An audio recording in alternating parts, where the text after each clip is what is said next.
గురువు గారితో just chit chat చేస్తున్నాం. Chit chat.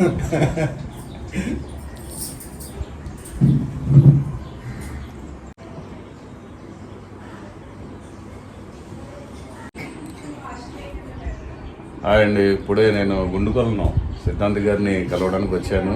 నాకు చాలా ఆప్తులు గురువుగారు అనేటువంటి మన సిద్ధాంత్ గారి ద్వారా కొన్ని విషయాలు మనం తెలుసుకుందాం.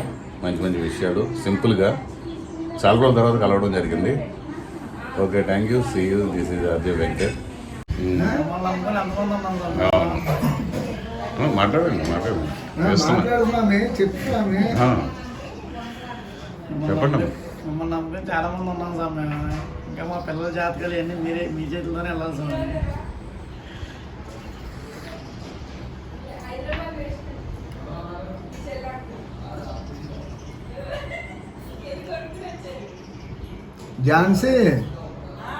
ఝాన్సీని రమ్మను.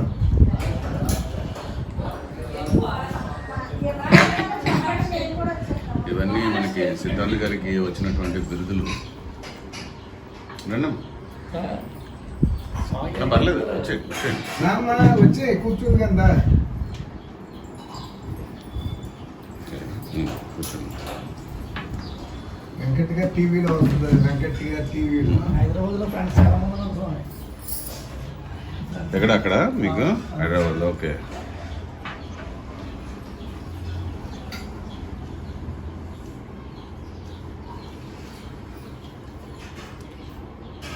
దగ్గర నుంచి ఫలితాలు ఏ విధంగా ఉంటాయి అన్నీ మీకు పంపిస్తాను. 1 by 1 అన్ని పెట్టండి.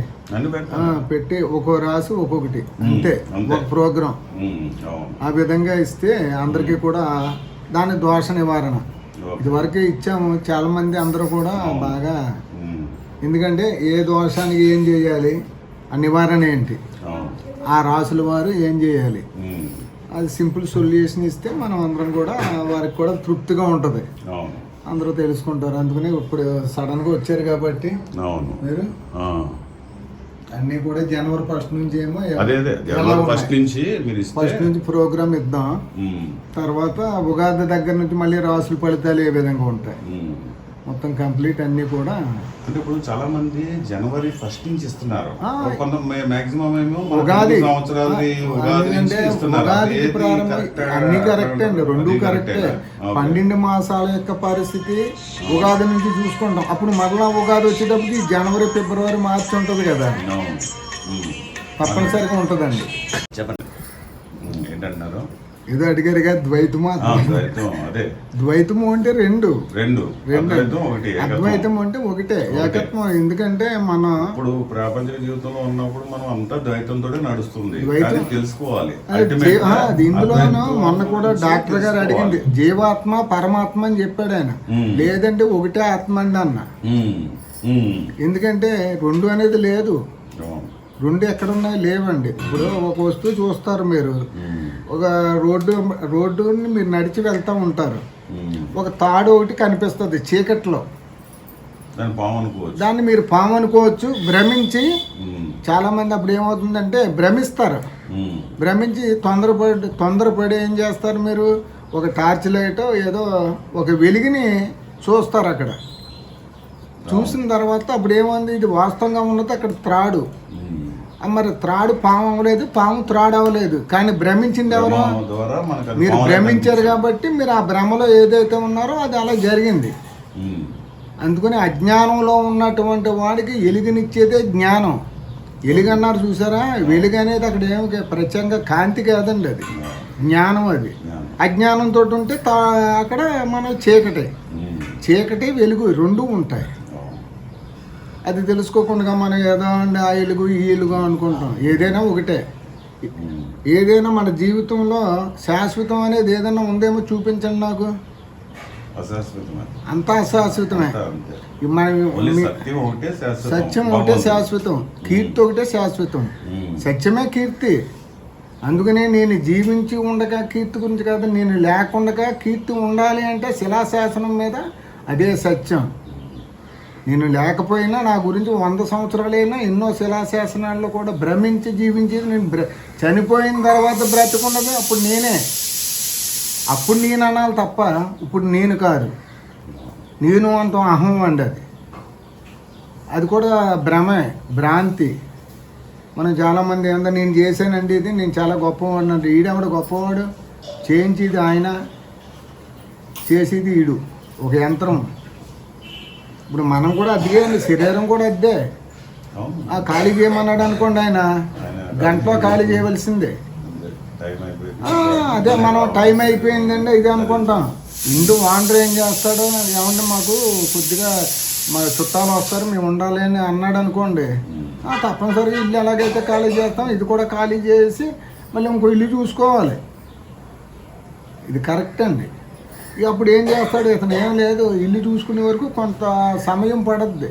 అందుకనే దీంట్లో మన పెద్దలు చెప్పింది 11 రోజులు 13 కార్యక్రమాల రోజులు ఆత్మ అక్కడే తిరుగుద్ది అంటారండి.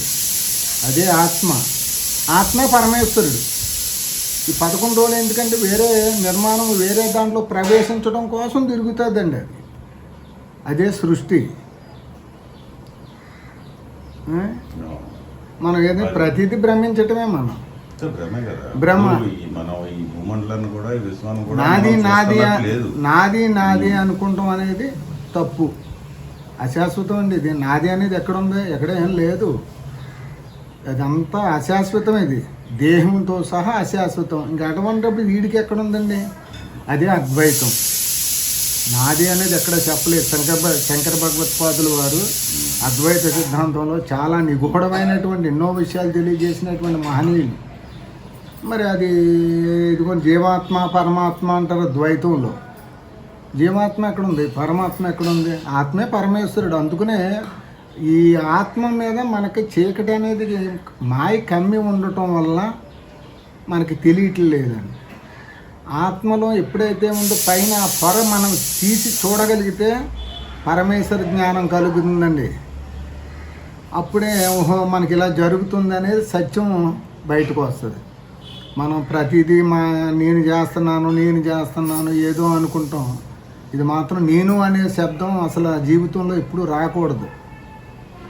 వస్తే మాత్రం అది పతనానికి నాంది అండి. ఇప్పుడు ఇక్కడ నేను ఈ వృత్తి చెయ్యాలని ఉంది, చేసిన తర్వాత నేను ఈ వృత్తికి నన్ను ఎన్నుకున్నాడు పరమేశ్వరుడు. ఎన్నుకుని ఇక్కడ పంపించాడు. నా ధర్మం నా పని అయిపోయిన తర్వాత ఇక్కడ నుంచి ముగించుకుంటానండి.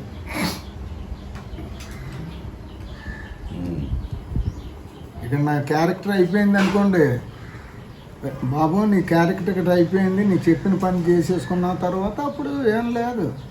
దాని గురించి ఇంత ఉంది. ఇదంతా కూడా భ్రమ. ఈ భవబాంధవ్యాలు ఎక్కడున్నాయండి? ఇక్కడ ఉన్నంతసేపే.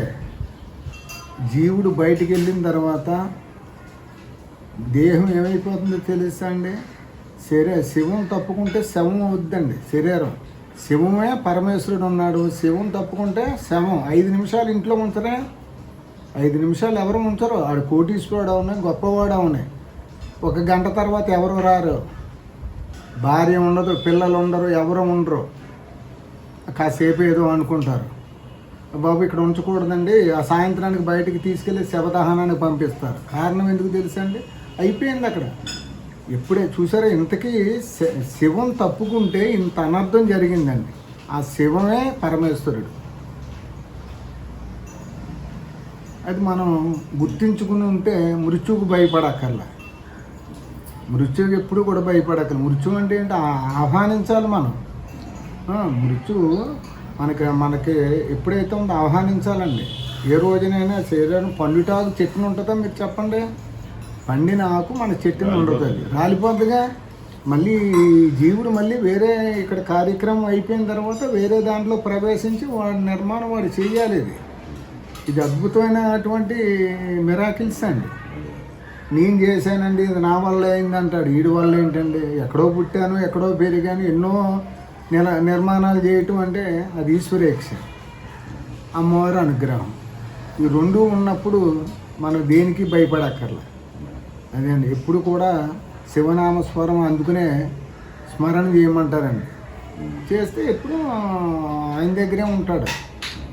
రాత్రులు పడుకునేటప్పుడు కానీ ఎప్పుడు కూడా ఏ క్షణానైనా స్మరణ అదేనండి. ఏదో గుడి దగ్గరికి వెళ్ళిపోయి 100 కొబ్బరికాయలు కొట్టానండి, నేను చండీ హోమాలు 3 పెట్టాను అంటాం కాదు. అక్కడ ఏమీ లేదు.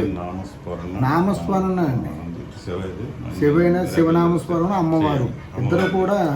అందుకనే అర్ధనారీశ్వర తత్వాన్ని చెప్పినటువంటి ఏకైక వ్యక్తి ఎవరంటే సృష్టిలో ఒక పరమేశ్వరుడే. సృష్టి ఇలా ఉండాలిరా, స్త్రీమూర్తి లేకపోతే సృష్టి జరగదు అని చెప్పినటువంటి వ్యక్తి. అందుకనే ఒక శివుడికి అర్ధనారీశ్వర తత్వం వచ్చిందండి. భార్యను అక్కడ చూపించాడండి, కారణం అదండి. జైన్ స్వామి బాగా చెప్పారండి.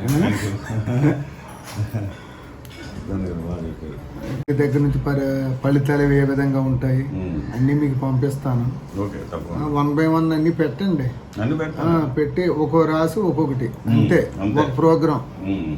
ఆ విధంగా ఇస్తే అందరికీ కూడా దాని దోష నివారణ ఇదివరకే ఇచ్చాము. చాలా మంది అందరూ కూడా బాగా, ఎందుకంటే ఏ దోషానికి ఏం చేయాలి, ఆ నివారణ ఏంటి, ఆ రాసుల వారు ఏం చేయాలి, అది సింపుల్ సొల్యూషన్ ఇస్తే మనం అందరం కూడా వారికి కూడా తృప్తిగా ఉంటుంది, అందరూ తెలుసుకుంటారు. అందుకని ఇప్పుడు సడన్గా వచ్చారు కాబట్టి మీరు అన్నీ కూడా జనవరి 1st నుంచి ఏమో ఫస్ట్ నుంచి ప్రోగ్రామ్ ఇద్దాం. తర్వాత ఉగాది దగ్గర నుంచి మళ్ళీ రాసుల ఫలితాలు ఏ విధంగా ఉంటాయి మొత్తం కంప్లీట్ అన్ని కూడా. అంటే ఇప్పుడు చాలా మంది జనవరి 1st నుంచి ఇస్తున్నారు, మాక్సిమం ఏమో ఉగాది ఉగాది ప్రారంభం. అన్ని కరెక్ట్ అండి, 2 కరెక్టే. 12 మాసాల యొక్క పరిస్థితి ఉగాది నుంచి చూసుకుంటాం. అప్పుడు మరలా ఉగాది వచ్చేటప్పటికి జనవరి, ఫిబ్రవరి, మార్చి ఉంటుంది కదా, తప్పనిసరిగా ఉంటుందండి.